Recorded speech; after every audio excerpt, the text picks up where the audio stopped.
It represents the work of over 100 people, something like 3 million savings a year.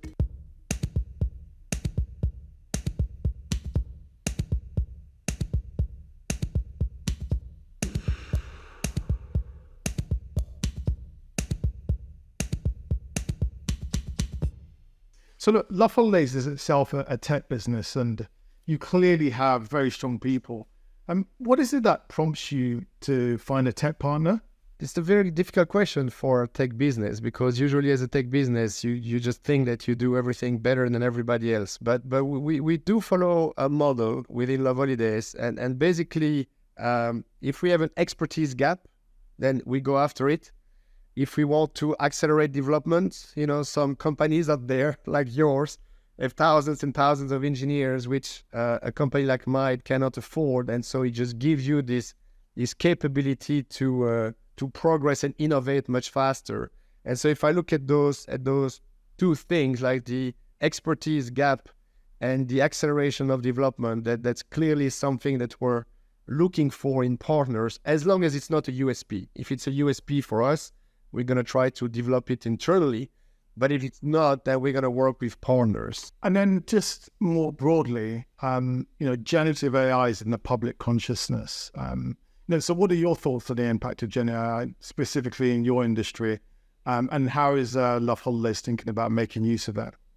I think that AI is already having a massive impact on my industry, travel, but also, on all our lives in general. And my experience has told me that it's better to embrace new technologies anyway than fight them, because, the market is always more powerful than you are. So we've embraced AI completely. So 3 or 4 years ago, when COVID happened, we completely embraced AI to allow us to deal with the sheer volumes of calls, chats, and requests that we had during COVID, when people wanted to cancel their flights, amend their flights, and all these type of things that we were confronted during COVID.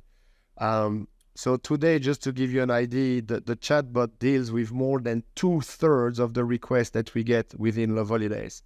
It represents the work of over 100 people, something like 3 million savings a year. Wow. But it's not only for savings that we've done this. Yes. We've done it because it actually gives a better experience to our customers, because we can deal with their requests, with most of their requests, in a much faster way, but also a more convivial way. And when their request is much more complex, we still have a way to handle with them with personal/physical agents. So clearly a huge impact of AI on our customer service. And the second huge impact of AI for us has been for content. So basically, if you do a business like mine, you have to generate content for over 30,000 hotels, for over hundreds of airlines. And if you have to do this manually, it takes you forever. And if you decide to expand to new countries like we've done, we originally were in the UK, we expanded to Ireland, and then we have expanded into Germany. So you need to translate all that content. Yes. If you have to do this manually, it takes you forever. Where with AI, it just took us a couple of weeks to be able to enter a new market. And not only, by the way, have we used AI to update and upgrade our content, but also our images. Yes. So the quality of images of our hotels, which, in some cases, you always focus in our business on what we call our castles, so the top hotels. But, the long tail, you don't spend too much time on it.